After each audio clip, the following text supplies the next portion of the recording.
So I mentioned Michael Walsh. We saw his garden a few minutes ago. The Woods Hole Historical Museum and the Falmouth Garden Club maintain this area. So these are all some of the original Walsh roses going back about 130 years or so.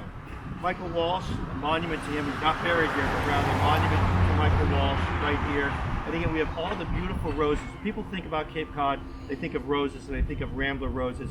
We can thank Michael Walsh for all the development of those roses. So I hope you enjoyed our walk around Woods Hole today with our first virtual tour. We're back at the Woods Hole Museum where we started. Normally we end the tour by the Woods Hole Boat Museum as well. We've got some spritzels, some knockabouts, some of the old Cape Cod boats that are here.